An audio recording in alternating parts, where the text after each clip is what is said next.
Здраво на сите и добре дојдовте на мојот канал. Во ова видео ќе зборувам за книгата Неугодното во културата од Сигмунд Фројд. Некаде во македонските преводи е Сигмунд Фројд, некаде е Зигмунд Фројд.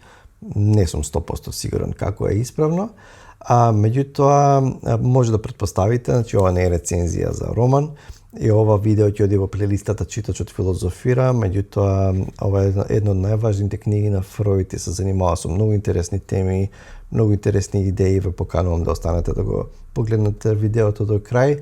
Пред да продолжам и да кажам зашто станува збор во оваа книга, да ве поканам да стиснете лайк на видеото ако ви се допаѓа, subscribe на каналот ако ви се допаѓа содржината. Тука може да ме најдете на Instagram, на Facebook и може да ме поддржите преку опцијата Buy Me a Coffee или Buy Me a Book. Го има линкот на homepage-от на YouTube, го има и на Facebook. Меѓутоа во едно од наредните видеа ќе обяснам се што се однесува на таа поддршка и како тоа изгледа. За Сигмунд Фројд може многу да се зборува и мислам дека за него може комотно да се употреби англиската фраза дека тој станал household name или дека неговото име толку се одомаќинило што тој е познат општо во културата, не само во психологијата. И тој оддавна ги напуштил границите на психологијата или психоанализата и станал едноставно културна референца, безброј пати цитиран, користен во културата и така натаму, па дури во македонската поп музика имаше еден голем хит Фројд е жив, а ти си неодолив од Принц, тоа беше од поодамна и беше доста популарна таа песна. За животот на Фројд нема да зборувам во ова видео, само ќе кажам дека живее меѓу 1856 и 1939 година. Фројд е австријски евреин, не е татко на психологијата, меѓутоа е татко на психоанализата, значи и еден од клучните лекови во психологијата како наука и така натаму. И тоа според мене неговото влијание е многу поголемо од тоа и дури да не сте прочитале ништо од него, можеби има големи шанси да сте слушнале за, не знам, за моделот на човечката психа во смисла на его и суперего, можеби дека за либидото или дека сексуалниот инстинкт е фундаментална движечка сила на човечката активност, за ерос, танатос, за едиповиот комплекс и така натаму, и да не го заборавиме познатиот Freudian sleep. Мене пред се Фројд не ме интересира толку како психолог, колку како мислител кој што има што да каже за човековата состојба. Знам дека некои го мразат Фројд, некои го сакаат Фројд, некои го мразат затоа што можеби не го разбрале, како и да има поделени мислења за него, меѓутоа не може да го избегнеме фактот дека тој е клучна фигура и би го ставил всушност во рангот на, ако одиме само неколку века поназад во историјата, во рангот на клучни мислители како Декарт или Емануел Кант, Хегел, Маркс, Дарвин и некои би го ставиле можеби и Ниче, меѓутоа Фројд мислам дека е тука неизбежен, особено кога станува збор за разбирање на човекот. И едно филозофско прашање што е речиси неизбежно и со кое што и филозофите и луѓето се занимавале со векови и векови, тоа е дали човекот е инхерентно лош или зол во смисла на склон кон деструкција, уништување, агресија и така натаму, или можеби е инхерентно добар и дека тоа е неговата природна состојба, да речеме, дали можеби е човекот скроз неутрален и го обликува културата, општествениот поредок и така натаму. Значи, можеби ако човекот живее во одредено општество или одредено општествено уредување, тој би бил суштество на солидарност, на креативност, на помагање и така натаму. Меѓутоа ова е прашање кое што до ден денес ние не можеме точно да го одговориме. Во контекст на ова прашање мислам дека Фројд има интересен придонес, можеби се согласиме со него, можеби да не се согласиме. Сепак на крајот на оваа книга Фројд не донесува силни заклучоци, меѓутоа некои велат дека затоа што ја напишал оваа книга во 1929 година, ја објавил во 1930, веќе се насетувало на каде се движат работите во Германија, значи ова е само неколку години пред подемот на Хитлер и така натаму, и се смета дека токму поради песимизмот кој што следел по Првата светска војна, дека и Фројд го рефлектира на некој начин тој песимизам и дека од таму доаѓаат неговите мислења, меѓутоа не сум сосема сигурен во однос на тоа. Во неугодното во културата, оваа книга која што кажав дека Фројд ја објавува во 1930 година, може да се каже дека Фројд се занимава со едно прашање. Упростено тоа би можело да звучи вака. Зошто и покрај целиот цивилизацијски, културен и технолошки напредок и развој се уште сме несреќни како луѓе? И сега на самиот почеток на книгата Фројд му одговара на неговиот пријател Ромен Ролан, многу важен писател и мислител од почетокот на 20 век, кој на неговата критика на религиозното искуство, претходна критика на Фројд во едно друго негово дело, тој му одговара и му вели: "Океј, Фројд, можам да се согласам во голема мера со тебе, меѓутоа сепак кај мене постои едно чувство, а тој го нарекува океанско чувство, тоа чувство на безграничност, чувство дека сме дел од универзумот, дека сме обединети со универзумот и така натаму." И Фројд вели дека тој вели: "Јас не можам јас не го чувствувам тоа океанско чувство." Меѓутоа пробува да одговори со тоа што со психолошки термини, на психолошки начин се обидува да го објасни тоа океанско чувство, и тој вели дека тоа се раѓа во најраното детство, значи дури кога човекот како бебето тоа нема всушност не чувствува разлика меѓу она што е негово јас и она што е надворешен свет. Значи нема разлика меѓу внатрешното и надворешното кај него. И затоа во таа најрана фаза, значи се чувствува светот како единство на се што не обкружува. Но како што растеме, егото се развива преку одвојување на внатрешноста и надворешноста, и така се прави таа дистинкција, но со Фројд вели, но траги дури и во подоснежното животно доба останале траги од тоа првично чувство на единство, на комплетност, и тие подоцна ние ги чувствуваме тие траги, ги наоѓаме, и Фројд тоа го поврзува всушност со религијата и во поширока смисла, и тој вели дека верата во Бог всушност потекнува од таа длабока потреба за заштита. Значи кога детето или бебето се одвојува, кога се прави разлика меѓу внатрешноста и надворешноста, кога ги доживува објектите од надвор како закана и така натаму, има потреба од заштита, од потреба од татковска фигура, значи постои таква желба, и Фројд смета дека тоа е всушност коренот на религиозното чувство.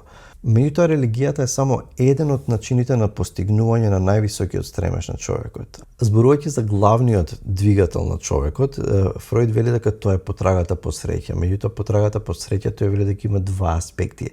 Едниот е активно трагање или копнеш по задоволство, а другиот е избегнување на болка. Но ова всушност, ваквите моменти на задоволство или среќа се невозможни освен само понекогаш или во кратки моменти. Се поставува прашањето зошто ова е недостижно. И Фројд вели дека постојат три главни извори на болка и страдање. А тоа се нашите тела, во смисла нашите тела кои што се смртни тела, кои што се подложни на болка, доживуваат болка, болест и така натаму. Вториот извор е светот околу нас. Да, природата е прекрасна и така натаму, меѓутоа природата сама по себе знае да биде сурова и ние не можеме да се спротиставиме на природните сили и немаме никаков глас во однос на тоа. И третиот извор на страдање се односите, меѓусебните односи со другите, значи тој аспект на заедничкиот живот и на заедницата. Според него последниот извор на незадоволство е веројатно и најболниот. А и со тоа се занимава до крајот на книгата. И Фројд вели на едно место во книгата: ние никогаш нема да ја совладаме природата, нашиот организам, кој самиот е дел од таа природа, за секојаш ќе остане минлива творба, која е ограничена во смисла на можности и приспособување. 1000-годишното искуство ни докажува дека не можеме да ги елиминираме сите страдања, туку само некои, а некои можеме само да ги облажиме. Поинако се однесуваме кон третиот, социјалниот извор на страдање. Него воопшто не сакаме да го прифатиме и не можеме да увидиме зошто устройствата што самите сме ги создале не нудат поголема заштита и благосостојба за сите нас. Со други зборови, во однос на првите два извори на страдање, ние не можеме да направиме ништо. Телото старее и еден ден умира. Природата е на некој начин надворешниот свет е индиферентен спрема нас. Меѓутоа, во односите, како се организирани нашите односи, нашиот заеднички живот во заедница, тука се наоѓа проблемот и фрустрацијата, каде што нешто може да се направи, а меѓутоа тоа ни носи фрустрација. Сега тука настапува Фројд и вели дека природниот и најсилниот начин на кој што ние би можеле да оствариме среќата е либидинозниот или сексуалниот начин. Но цивилизацијата и културата ги потиснуваат нашите основни инстинкти со цел за да можеме да живееме во заедница. Значи Фројд не останува само на либидиналниот нагон, тука издвојува два фундаментални нагони. И тоа се неговите познати ерос и танатос, или ерос, животниот нагон кој што е поврзан со љубовта, со продуктивноста, со опстанокот, со креативноста, и од друга страна танатос, смрт, нагонот кон смртта кој што е поврзан со агресија, деструкција, самодеструкција и така натаму. Тој вели дека во природна состојба овие два нагони или инстинкти би биле слободно изразени, но цивилизацијата и културата ги ограничуваат и така за да го направат животот во заедница можен. Значи културата во таа смисла ни носи безбедност, стабилност и соработка, но по цена на личната слобода. Да, знам дека звучи контроверзно и скандалозно тоа дека Фројд смета дека во најчиста форма, најдиректно ни е сексуалниот нагон или нагонот за агресија би ни донел најдиректно чувство на среќа, секако дека би рекле ние па како без културата, без моралот и така натаму, без одредени правила, би било потполно едноставно потполен хаос. Меѓутоа Фројд се обидува тука да оди во суштината според него и затоа ние сме приморани да ги потиснуваме и да ги контролираме нашите желби, а тоа потиснување носи фрустрација и незадоволство. Оно што Фројд го нарекува нелагодно, значи тоа е нелагодното во културата. Значи тоа што мораме по цена да имаме заедница, да имаме меѓусебни контролирани односи, ние ги потиснуваме нашите најсуштински нагони, а со самото потиснување доаѓа до невроза и доаѓа до изфрустрираност и ние не можеме да доживееме вистинска среќа. Значи тоа е оно што Фројд го тврди. Еден од Фројдовите најважни увиди е улогата на суперегото или на совеста, на внатрешниот глас на совеста всушност. Како што растеме, ние ги абсорбираме правилата на општеството и ги повнатрешнуваме. И самите се судиме дури и кога никој не гледа всушност. И тоа создава постојано чувство на вина кое Фројд го гледа како еден од главните извори на човечката несреќа. Според него, тоа е нашиот клучниот конфликт кој што прави ние да сме незадоволни и фрустрирани и во крајна линија несреќни. Знам дека ова може да звучи скандалозно и контроверзно и луѓе го критикувале Фројд за неговиот песимистички став за човековата природа, е влегувале во полемика со него. Мене не ми е идејата да влезам во полемика тука со Фројд, тоа би одземало многу време. Сега да почнам слободно да размислувам и каде стојам јас или ако немам 100% одредени ставови во однос на тоа, тоа би било предолго.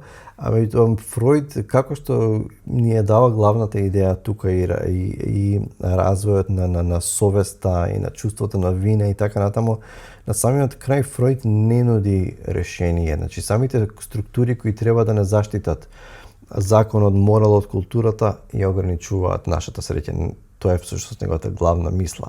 Цената за цивилизацијата е постојано чувство на нелагодност. И Фројд на самиот крај на книгата вели: сметам дека судбинското прашање за човековиот род се состои во тоа дали и во кој обем на културниот развиток ќе му тргне од рака да ја совлада пречката на живењето во заедница со помошта на човековиот нагон за агресија и самоуништување. Во тој однос, можеби токму нашево време заслужува најмногу внимание. Луѓето денес ги совладале природните сили во толкава мера што со нивна помош лесно би можеле меѓусебно да се истребат до последниот човек. Тие го знаат тоа и оттука потекнува нивното неспокојство, незадоволство и страв. Да очекуваме дека оној другиот од двојката небесни сили вечниот Ерос ќе настојува да го победи својот исто толку бесмртен противник, но кој може да го предвиди резултатот и исходот? И се смета дека оваа реченица, но кој може да го предвиди резултатот и исходот, е додадена во подоцнежните изданија кога веќе нацистите доаѓаат на власт и така натаму, работите воопшто не изгледаат позитивни и оптимистични, меѓутоа вака завршува Фројд, значи не дава суд, туку оди во самиот корен на нештата како што тој ги гледа. И ако размислиме, ги ставиме во контекст нештата, ова е пишувано пред 100 години е објавено. Речиси пред 100 години е објавена оваа книга. И дали всушност сме го надминале Фројд, дали сме создале општество кое што едноставно во кое што Ерос владее и во кое што само човековите позитивни потенцијали доаѓаат до израз, дали оно што се случува во светот околу нас денес не го потврдува Фројд, а оди против некакви утопистички или премногу оптимистички гледишта и ставови, не сум сигурен. Јас би рекол само дека тоа ја прави големината на некои мислители што кои ќе постават одредена диагноза или ќе постават некое прашање, едноставно не е толку едноставно да ги побиете и да ги отфрлите. Всушност, како што поминува времето, ние гледаме дека дури со развојот и на културата и на уметноста и така натаму, дека тој нагон за деструкција, за уништување, за агресија, се уште постои силен во човекот. Дали би можело да направиме општество во кое што ќе владее Ерос? Може би, меѓутоа оно што го гледаме околу нас, оно што се случува денес во светот, не ни дава преголем простор за оптимизам. И оно што колку и да можеби се контроверзни или не се допаѓаат идеите во оваа книга, кој што се обидов накусо да ги презентирам, значи треба да ја прочитате и за да видите колку всушност Фројд е одличен писател и тоа воопшто не изгледа така страшно и тешко за читање, напротив, Фројд е одличен естет во однос на пишувањето, меѓутоа иако може да не вознемири, може да ги предизвика нашите мислења, сепак Фројд останува релевантен и е во таа смисла сепак сметам неизбежен мислител ако сакаме да ја разбереме човековата состојба. Тоа беше се за неугодното во културата од Сигмунд Фројд. Чувајте се, читајте добри книги и се гледаме со наредното видео. Чао!